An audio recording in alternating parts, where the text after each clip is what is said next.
안녕하세요, 진리입니다. 자기 개발보다 선행되어야 되는 것이 있는 것 같습니다. 그게 뭐냐면 자기 안정이에요. 마음이 안정되지 않은 상태에서는 자기 개발을 아무리 해봤자 소용이 없더라고요. 약간 밑 빠진 독에 물을 붓는 느낌이라고 해야 하나? 저는 성장에 대해서 굉장히 강렬한 욕구가 있는 사람이거든요. 그러다 보니까 뭔가 내가 지금 이 상황에서 도태되는 것 같은 느낌? 또 그냥 이렇게 살다 보면 내 인생이 허무하게 끝날 것 같아. 이런 불안한 느낌 때문에 자기 개발을 하기 시작했어요. 제 마음이 안정돼 있질 못하니까 어느 것 하나에 집중을 못하는 거예요. 이게 좋아 보이는데? 그럼 이걸 해야지 하다가 잠깐만 시야를 넓히니까 또 다른 게 있어. 이것도 해봐야 되는 거 아니야? 나 이거 저거 다 해야 될 것 같고 뭔가 멀티태스킹 아닌 멀티태스킹을 하는 거죠. 온전히 하나에 집중을 하지 못하고 이렇게 저렇게 막 시선을 분산하다가 효율도 떨어지고 결국에는 어느 한 길로 쭉 가지 못하는 그런 상황이 발생했습니다.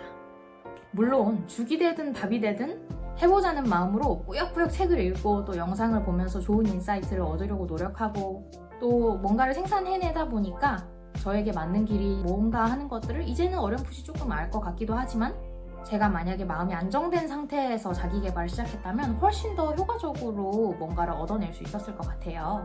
그러면 안정을 어떻게 찾는 건데? 라는 질문을 하실 수 있잖아요. 제가 어떻게 해서 안정을 찾게 됐는지를 생각을 해보니까 일단은 인정을 하는 게 필요하더라고요. 내가 이제 막 시작한 셈이야. 나에게는 나만의 속도가 있는 법이야. 지름길을 찾는 게 아니라 올바른 길, 정도를 가는 거, 그리고 꾸준히 오래 가는 것이 중요하다라는 것을 받아들이는 거, 인정하는 거. 이게 제 마음을 안정시키는데 도움이 되었습니다. 세상에 훌륭한 사람들 너무 많죠. 그 사람들이 해주는 좋은 이야기도 참 많습니다. 책이나 영상 이런 것들이 우리 일상 속에서 얼마나 많아요. 매일매일 그런 자극을 받으면서 또 스트레스도 같이 받는단 말이죠. 그런 것들이 나를 조급하게 만들기도 하는 거예요. 그러다가 내가 열심히 해봐. 그런데 눈에 띄는 성과가 없어. 그럼 또 지쳐버리죠. 내가 분명히 뭔가 하나만 더 열심히 했으면 성과를 얻을 수도 있었을 텐데 그걸 코앞에서 놓치는 수도 생겨버립니다. 그리고 제가 받아들이기 싫었던 것 중에 하나는 제가 느릿느릿한 거북이라는 사실이었어요. 저는 빠릿빠릿한 토깽이이고 싶었는데 알고 보니까 아니더라고요. 되게 느릿느릿한 거북이더라고요. 근데 생각해보면 난 이미 거북이로 태어났어. 그럼 어떻게 해야 돼? 그냥 앞으로 나가는 수밖에 없어. 이거를 그냥 별 수 없다는 거를 받아들이고 인정을 하면 그래도 오늘 내가 열심히 살고 있구나. 내가 한 발짝 한 발짝 앞으로 나아가고 있구나. 내 희망이 조금씩 모양을 갖추어 나가고 있구나. 라는 사실에 또 즐거워하고 행복해하면서 그렇게 일상을 보낼 수 있는 것 같거든요. 그리고 자기 개발을 꾸준히 해나갈 수 있다고 생각합니다. 그래서 일단 인정을 해라. 내가 받아들여야 할 사실을 부정하지 말고 받아들여라 라는 것이 중요한 것 같고요.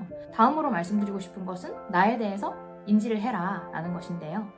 자기 개발에 대한 책이나 영상을 좀 봤는데 되게 많은 공통적인 부분이 있지만 그 중에 하나는 내가 가진 것에 감사해라 라는 그런 메시지가 있었어요.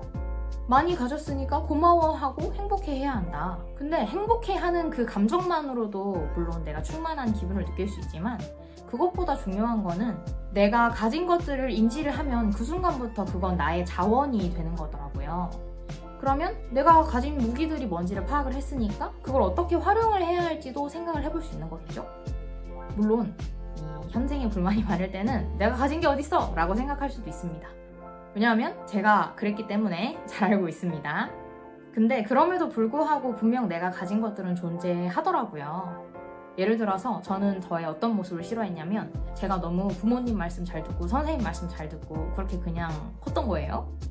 뭔가 그런 어른들의 말씀이나 잘 들으면서 제가 제 인생을 직접 설계하지는 않고 그냥 주어진 것에만 그저 최선을 다하면서 살아온 거. 이게 어느 순간부터 후회가 됐고 그러다 보니까 제가 난 진짜 바보 천치 아니야? 이렇게 생각을 하게 되더라고요. 그런데 조금만 관점을 바꿔서 생각을 해보니까 제가 그래도 그 시간 속에서 배운 게 분명히 있더라고요. 뭔가 하기 싫은 것도 꾹 참아내는 인내심이라든지 하여튼 뭔가 기회가 주어지면 그러니까 제가 주어진 것에는 최선을 다했다고 했잖아요. 그러면 기회가 일단 주어지기만 하면 난 최선을 다할 준비가 되어 있는 거네? 라는 힌트를 얻을 수 있었습니다. 물론 시시때때로 현타가 올 때도 많아요. 가진 게 많기는 개뿔. 내가 가진 게 뭐가 있어? 이렇게 생각할 때도 많은데 사실은 앞으로 나아가는 게 중요하다고 저는 생각하거든요.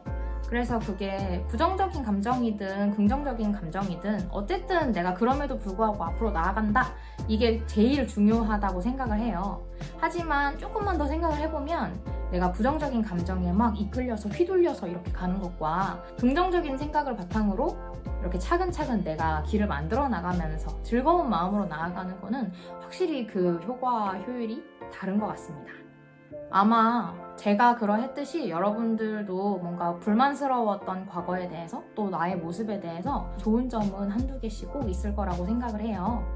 내가 그토록 한심해하던 나의 그 모습들 속에서 나의 어떤 좋은 모습들이 있었는지 인지를 하고 그걸 자원 삼아서 앞으로 이렇게 나아간다면 그래도 아무것도 보이지 않는 이 앞길이 그냥 막 무조건 막막하고 어렵지는 않을 거라고 생각합니다. 결국에는 땅을 잘 다져 놓아야 그 위에 건물이 서는 거잖아요. 이 안정적인 나에 대한 믿음, 이 위에 자기계발 거리들을 쌓아 나가야 또 건강하게, 튼튼하게, 꾸준히 내가 할 일들을 해나갈 수 있을 것 같더라고요. 제가 저의 과거를 한심해하고 또 어쩌다가 또 좋은 걸 발견하고 그냥 의미 없이 책장만 넘기던 책 속에서 제가 얻어갈 메시지를 얻을 수 있었기 때문에 이 영상을 보시는 분들도 그렇게 하실 수 있을 거라고 생각합니다. 이 영상을 보는 분들 중에는 토끼도 있을 수 있고 또 거북이도 있을 수 있지만 절대적인 건 나밖에 없고 내가 앞으로 나아가는 것만이 중요하다 이렇게 생각을 하고 꾸준히 해나간다면 우리 모두 좋은 결과를 얻을 수 있지 않을까요? 그렇다면 이번 영상도 봐주셔서 감사하고요. 제가 다음에도 잘 사는 진리를 열심히 탐구해서 찾아오도록 하겠습니다. 감사합니다.